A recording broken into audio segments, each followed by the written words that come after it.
Bienvenue à tous chez Thérapie Capsule. Merci beaucoup de vous abonner pour ceux qui ne l'ont pas déjà fait. C'est une chaîne pleine de conseils sur comment aller bien, comment vivre au mieux ses relations avec de la PNL, de l'hypnose, de l'auto-hypnose, de la communication non violente et encore plein d'autres choses. Alors aujourd'hui, une petite capsule sur l'affirmation de soi. On va parler aujourd'hui de l'assertivité. Qu'est-ce que c'est que ce mot un peu barbare? L'assertivité, c'est communiquer d'une façon hyper satisfaisante pour soi et pour l'autre.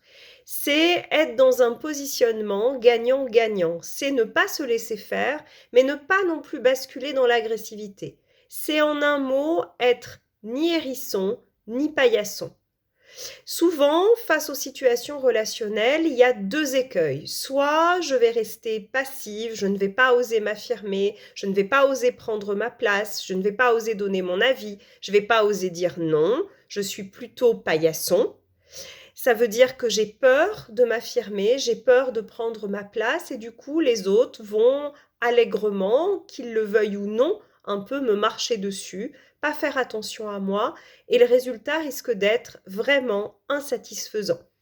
Je vais être la dernière à avoir une promotion, je vais avoir un conjoint toxique, je vais avoir des amis qui me sollicitent à outrance et je ne saurais pas dire non.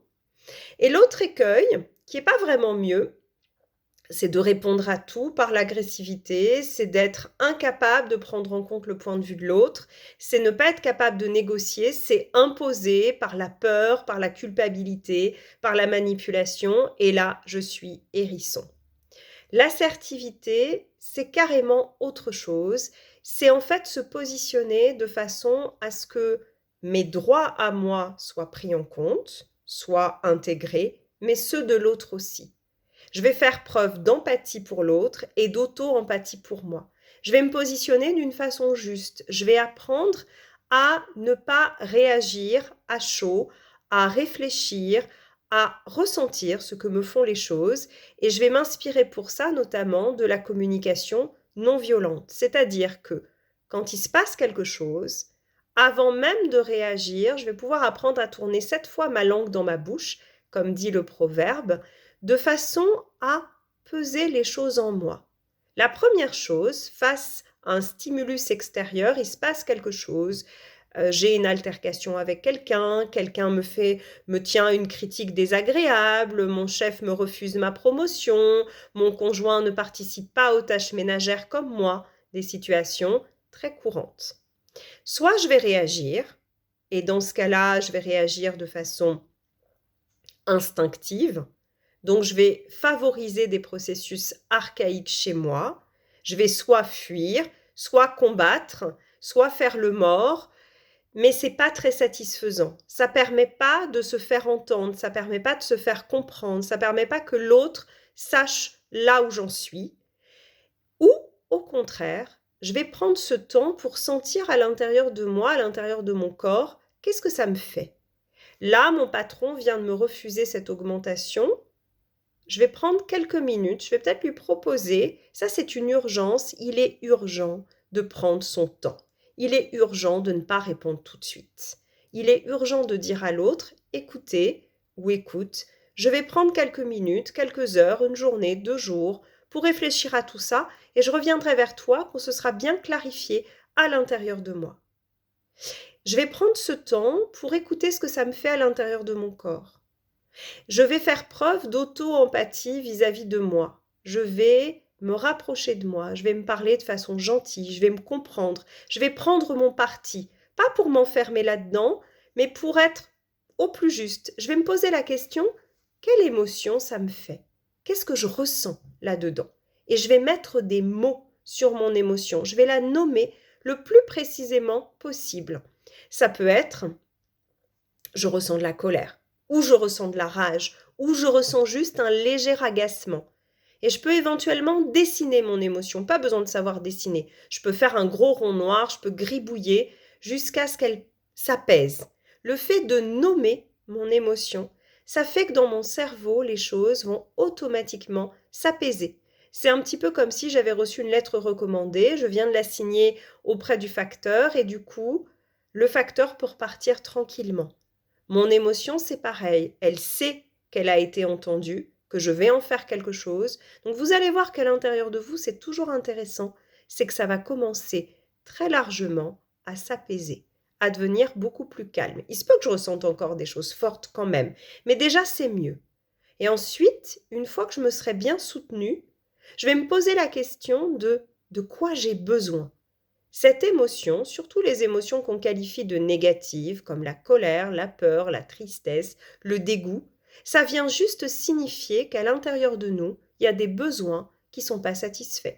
Ça peut être un besoin de justice. J'ai beaucoup travaillé, j'ai pas cette promotion et c'est un collègue qui, selon moi, a moins travaillé qui va l'obtenir. Ça peut être un besoin de réconfort, ça peut être un besoin de partage, ça peut être un besoin de reconnaissance, etc., etc.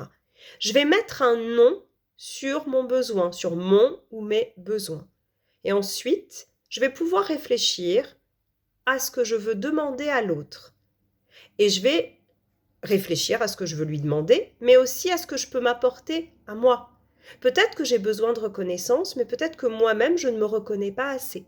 Peut-être que moi, je ne me valorise pas à l'intérieur de moi. Et si c'est le cas, c'est peut-être l'occasion pour moi de réfléchir à tout ça et de m'apporter de la valorisation, de la reconnaissance, du bien-être. Ce qui fait que quand je vais aller voir mon patron, je vais savoir déjà ce que je veux lui dire, ce que je suis prête à entendre ou pas, et à l'intérieur de moi, ça va être beaucoup plus apaisé. Je vais pouvoir faire quelque chose de constructif. Je vais pouvoir m'inspirer par exemple d'une méthode qui s'appelle le DESC, D-E-S-C, qui est une méthode très intéressante pour dire les choses. Et ça donne la chose suivante. D pour décrire factuellement.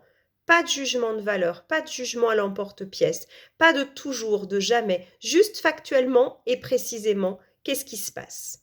Ça peut être quand je ne bénéficie pas de la promotion que je convoitais, qui était très importante pour moi, E comme émotion, je ressens de la colère, je ne me sens pas bien par rapport à ça. S, suggestion. Qu'est-ce que vous proposez, monsieur, que l'on puisse faire pour que je me sente valorisée dans mon travail, reconnue? Et C, comme conséquence positive, le fait de m'accorder ou une promotion, ou une augmentation, ou peut-être un poste légèrement différent qui va mieux me convenir. Voilà ce que ça va avoir comme conséquence positive pour la relation, pour l'entreprise. Je peux peut-être lui dire, vous voyez, je suis super motivée, mais je vais me rendre compte que vous me prenez vraiment en compte, c'est très important pour moi, je vais être encore plus performante, encore plus challengeante, par exemple. Tout ça, ça fait que l'autre est partie prenante. Je ne lui impose pas la solution. Je lui suggère, c'est-à-dire qu'on va réfléchir ensemble à une solution qui soit gagnant-gagnant pour les deux. Quelque chose de réaliste. Je ne vais pas lui demander de devenir PDG, par exemple. Peut-être que ça, c'est pas réaliste. Mais il y a peut-être des choses qu'il peut faire. Il y a peut-être une marge de manœuvre.